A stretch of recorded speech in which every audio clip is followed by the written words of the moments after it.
Nigeria is a blessed country with abundant natural and human resources. These resources, if properly harnessed, should make the country's economy stronger than it is today. Corruption is one of the major reasons why the country is still witnessing setbacks in many areas of its economic life. Let's join hands to say no to corruption for a greater Nigeria. Hello and welcome to the program, The Eagle. My name is Aisha Gambari. Thank you for joining us on another edition of the program. We will be right back after this break. Don't go away. Imagine a society where everything works. Durable road networks, stable electricity supply, portable water, well-equipped and functional healthcare facilities, quality education for all, affordable housing schemes, social security benefits, job creation, and a lot more that makes life comfortable to live. That is an ideal society. We can only achieve these if we all play our part. Say no to corruption to enjoy these benefits. Kill corruption to save Nigeria. This message is from the Economic and Financial Crimes Commission, EFCC. On the program today, Justice Mojisola Olatoregun of the Federal High Court in Ikoyi, Lagos, orders the permanent forfeiture of over 2 billion naira recovered from former Chief of Air Staff, Air Marshal Adeshola Amosu, retired, by the Economic and Financial Crimes Commission, EFCC, to the federal government. And as part of its efforts to sensitize and enlighten the public about the ills of money laundering and voters' inducement, the EFCC hosts a musical concert tagged "Say No to Vote Buying" across the country. Please stay tuned. The program continues after this timeout.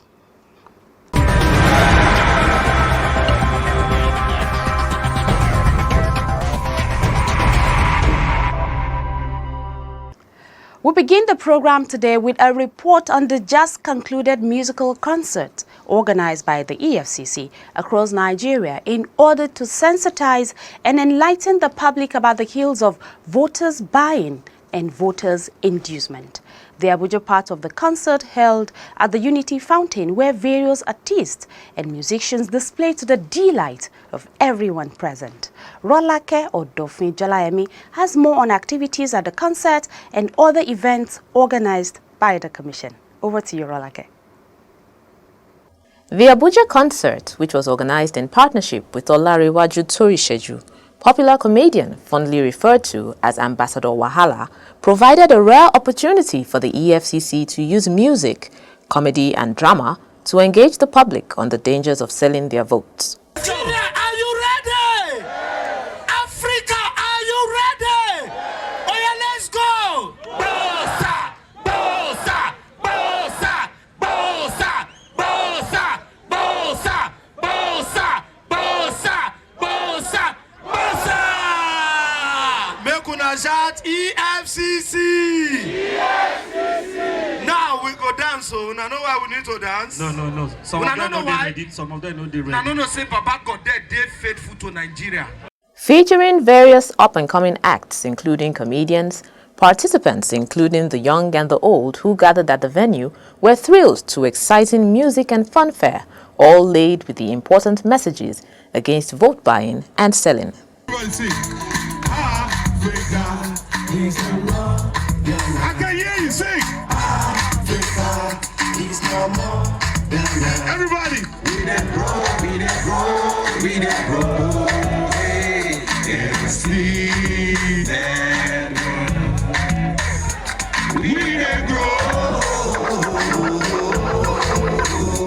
And sleep that Rugged man, Idris, man, no be dream, man, it's reality right here. Rugged man, Idris, do go dreaming on Sing Lambo. The event also featured a drama skit which portrayed the effect of corruption to the society. You're welcome. Yes, Your Highness. You're welcome. Your Highness, you know, before now, I met with Chief Ololodo and I've concluded with him. He is coming with Oswafwa, the candidate, and everything is settled. And what I am seeing now, Your Highness, what I am seeing now.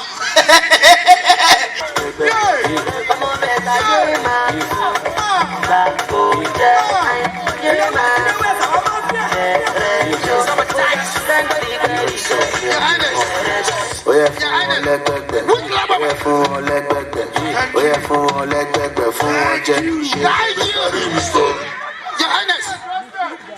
The great people of Tamodi village, I have come. Money speaking. They are coming out to say they want election. My king, I am a son of this land. The son of the soil. sit down. Very soon, we are going to the election. Yes, I need your vote you have it. because money and sared all things. Benny. And with money, I need to do what I need to do with my money. Yes! Yes!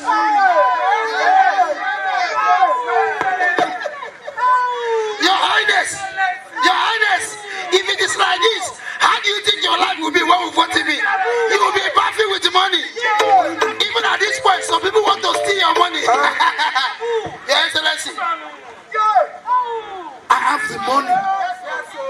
And I am budgeted 500 million now for the people of Tamodi village.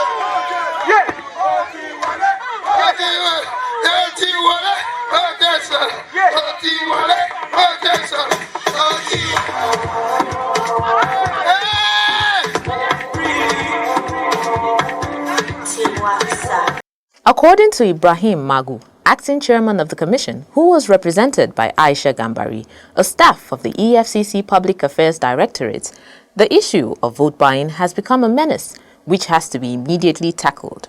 Gambari, who spoke in 4 different languages, called on Nigerians to shun the act by exposing politicians who engage in vote buying. When you sell your vote, you're selling your future and the future of your children, because it won't stop at your own generation. We put up this show today in order to call the public, to let them know that that PVC you have is more powerful than the politician coming to woo you to vote for him. If that PVC is not important, the politician won't come to you in the first instance.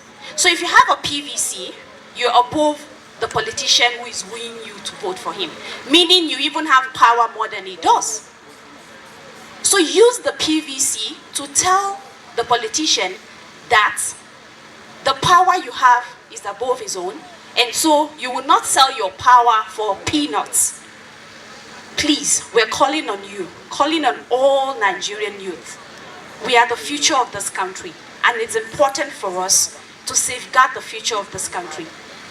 Katin zaben nan na hannunka ta wuce duk wani kuɗin da wani ɗan siyasa zai zo ya baka.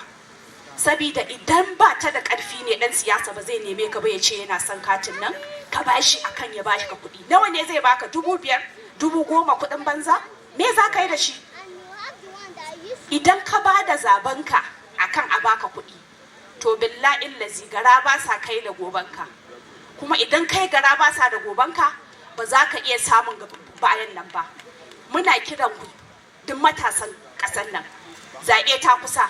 kada ku bari wani mayaudari ya zo ya yaudare ku akan cewa zai ba ku kuɗi ku siyar da zaben ku. Duk wanda ya zo ya same ka ya ce ka kawo katin zaben ka shi ya baka kuɗi, to bismillah ka zo EFCC ku kai ƙara. Mutanen mu suna nan a shirye muke. Duk yanda za a yi za mu biyo su, duk inda suka shiga koli za mu fitar da su, ko kogo suka shiga za mu fito da su. Ṣé káàtì tó wà lọ́wọ́ yín yẹn tán fi ń dìbò gbọ́dọ̀ ta fún ẹnì kankan. Ẹni tó bá ti ta káàtì rẹ̀ tó ta káàdì rẹ̀ fún ẹnì kankan ó ti ta ọlá rẹ̀ ni. Ìwọ tó bá dẹ̀ ti ta ọlá yẹn torí 5,000 àbí 10,000 ó lè rọ́ọ̀lá ẹ̀rà mọ́. Káàdì tó wà lọ́wọ́ rẹ ni agbára tó ní. Tí ìbá ṣe kó ní agbára lọ́wọ́ kò sí ẹni tó máa wá bẹ́ẹ̀ tó máa ní kóun fẹ́ rà. Torí náà ẹ mú káàtì yín lọ́wọ́ kẹ́ ẹ lọ dìbò fún ẹni tó bá wù yín. Ẹnikẹ́ni tó bá wá bá yín pé kẹ́ ẹ wá ta ìbò fóun, àjọ EFCC ti wà ńlẹ̀ dìgbì la wà, a dẹ̀ ti múra wọn sílẹ̀. Ẹni tó bá ti wá bá yín kẹ́ ẹ wá bá wa, gbogbo wọn pátápátá la máa mú. Make una no sell una vote o. Anybody wey come meet you say come give me your card, make I sell, make I give you money or anything, na job e go job you, and if you don job you don finish with that. I wan tell una say today Nigeria go better if all the youths for this country gather together say we want the right thing to be done. Anybody wey come meet you say bring your car make I give you money, no gree. EFCC don turn down, we don ready. Anybody wey come meet you come report them. You see the drama wey they do now, you see Chief Olododo as they dance when they throw money for him chest. Now so people like that go dance enter cell. Because now we don't dey ready say enough is enough.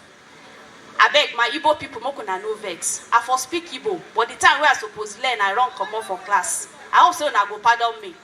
In Kaduna, the Kaduna Zonal Office of the Economic and Financial Crimes Commission, EFCC, held a rally at the Murtala Square, Kaduna.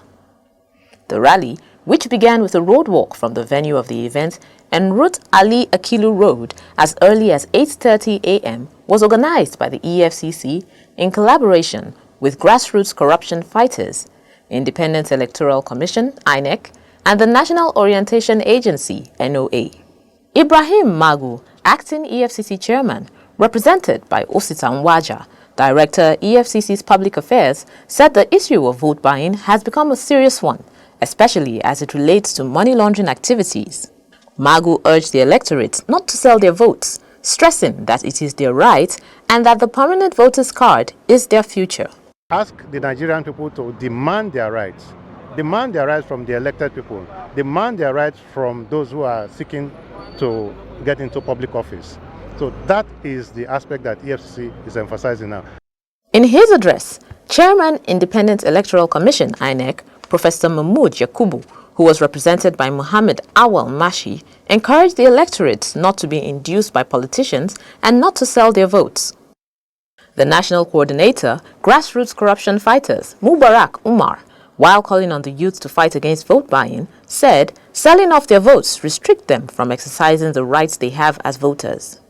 The event witnessed a procession of youth across the Kaduna metropolis, carrying placards and banners with messages against vote buying. Rolla Keld of Njolaimi, reporting for the Eagle. Very interesting, I must say. Now to court matters. Justice A.R. Mohammed of the Federal High Court Abuja has fixed March 27, 2019 for adoption of written address in a new case submission filed by Andrew Yakubu, who is standing trial for a 6-count charge bordering on money laundering and falsification of assets. Yakubu was dragged to court by the EFCC in 2017 for money laundering charges after operatives discovered huge sums of money in foreign currencies belonging to him, hidden away in a fireproof cabinet in a slum in Kaduna. Here's the report. The former group managing director of the Nigerian National Petroleum Corporation, NNPC, had filed a no-case submission on December 5, 2018 through a known Usman, who stood in for Yakubu's counsel, Ahmed Raji SAN. The defendant is asking the courts to strike out the charges against him and acquit him of any wrongdoings. Usman had argued that the evidence led by the prosecution's 7 witnesses did not establish a case against Yakubu, and so there were no claims for him to defend. At the January 17, 2019 proceeding, the prosecuting counsel, MS Abubakar, informed the court that it had filed its written address dated January 15, 2019 and filed a response on January 16, 2019 to Yakubu's application, which was dated November 6, 2018. Justice A.R. Mohammed, after listening to the counsel, fixed March 27, 2019 for adoption of written addresses. It will be recalled that the EFCC had, based on intelligence reports, raided Yakubu's house located at Chicken Road, Sabin Tasha area of Kaduna South on February 3, 2017 and recovered $9,772,800 and £74,000 stashed in a huge fireproof safe, which Yakubu said were gifts given to him by friends and well-wishers. Still on court matters, Justice Mojisola Olatoregun of the Federal High Court sitting in Ikoyi, Lagos, has fixed February 11, 2019 to deliver judgment in an application for final forfeiture filed by the Economic and Financial Crimes Commission, EFCC, of the sums of over 12 billion naira linked to Patience Jonathan, wife of former President Goodluck Jonathan, and believed to be the proceeds of illegal activities. The court had on April 19, 2018, ordered an interim forfeiture of the money following an ex parte application filed by the EFCC against Patience and some companies. The money was said to be warehoused in some banks, including Sky Bank PLC, now Polaris Bank PLC, Diamond Bank PLC, Stanbic IBTC, and First Bank PLC. At the last joint sitting on Tuesday, January 15, 2019, 5 video clips of companies belonging to the former First Lady were shown to the court. After viewing the videos, counsel to the applicant, Rotimi Oyedepo, informed the court that he was not served the video of the Women for Change initiative and 2 others by the defense, a claim that was confirmed by the court. Oyedepo informed the court that a sum of about 1 billion naira that the Women for Change initiative paid into the account of the 5th respondent, Pagmat Oil and Gas Limited, was inaccurate. He said investigations showed that tax was not paid to the Federal Inland Revenue Service, FIRS. He also told the court that the first respondent, Jonathan, controlled the accounts of the 3rd to the 6th respondents, as she was the sole signatory to all the accounts. In his further response to the counter-affidavits filed by the respondent to his motion for final forfeiture of the monies, he told the court that the first respondent breached the trust of the Constitution establishing the Women for Change initiative that says a fund should not be transferred to any of the members that has interest in the company.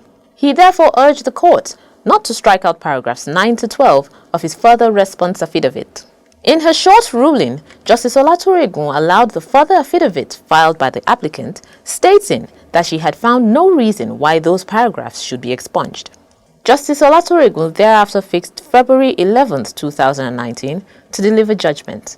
Rola Kyodo of Incholaimi, reporting for the Eagle.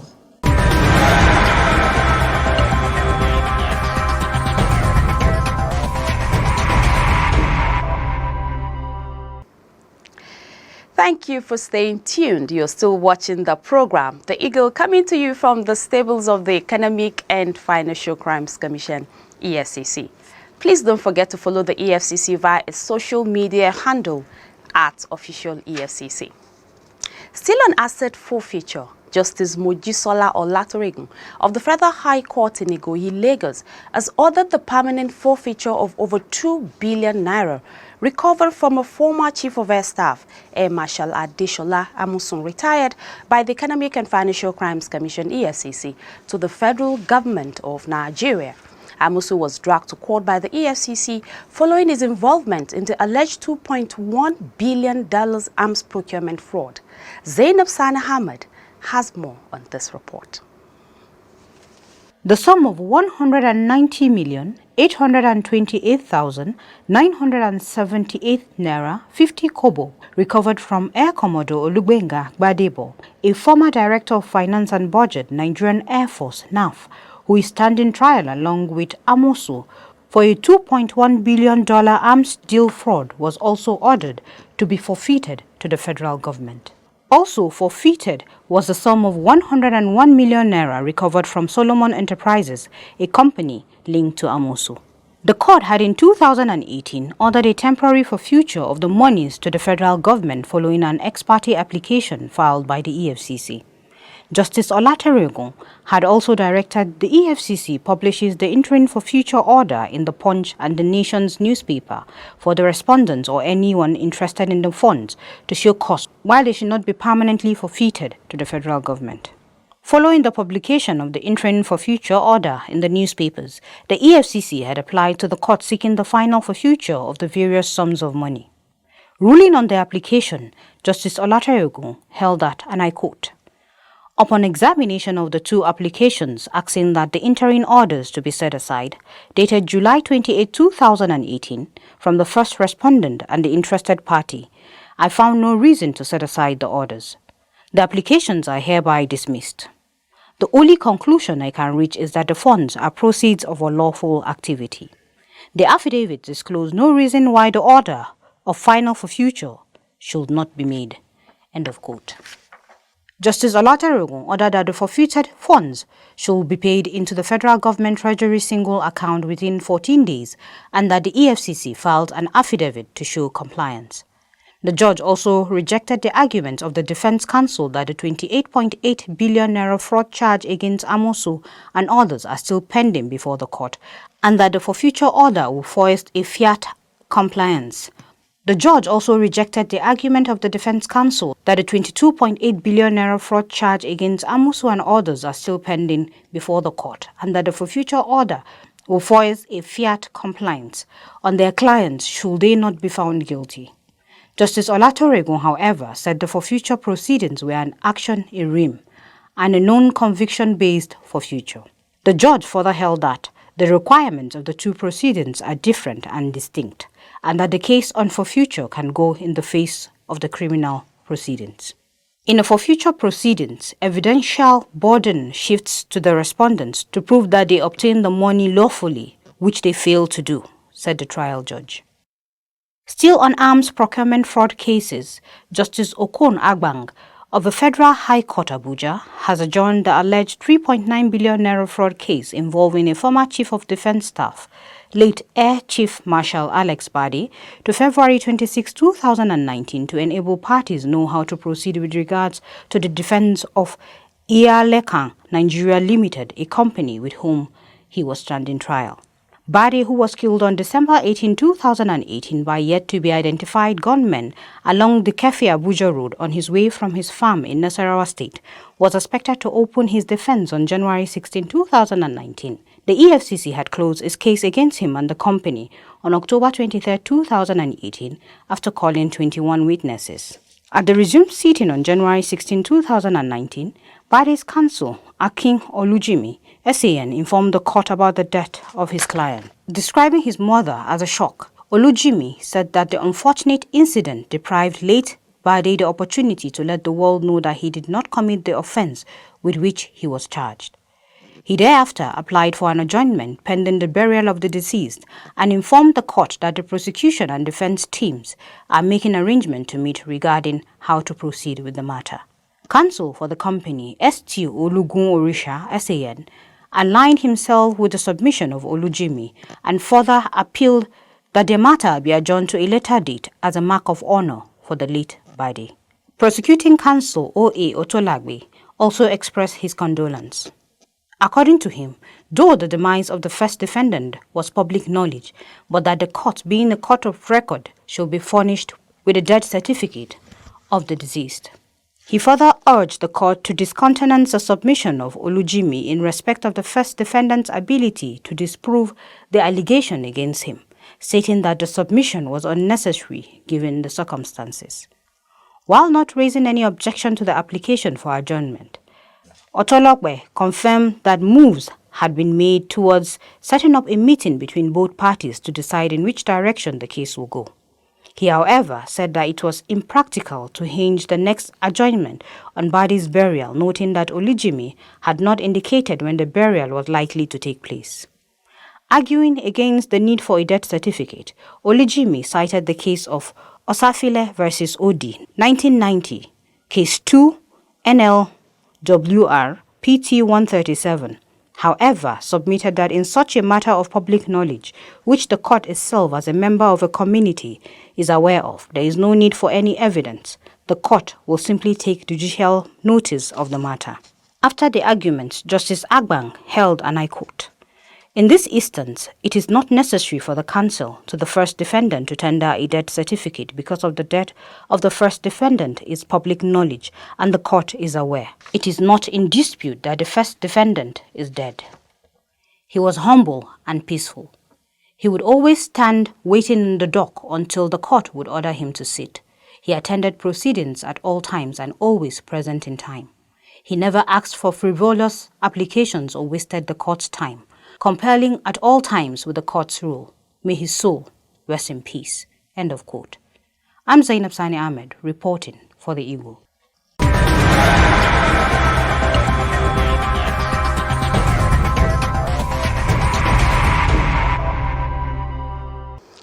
And on that note, we draw the curtains on this week's edition of the program, The Eagle. Please like our page on facebook.com/official EFCC. And you can also drop your comments by sending an email to us via theeagle@efccnigeria.org or follow us on Twitter @official EFCC.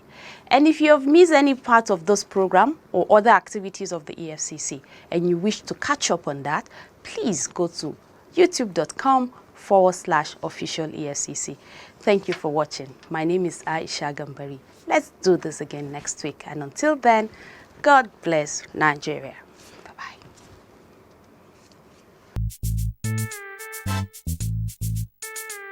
Bye-bye.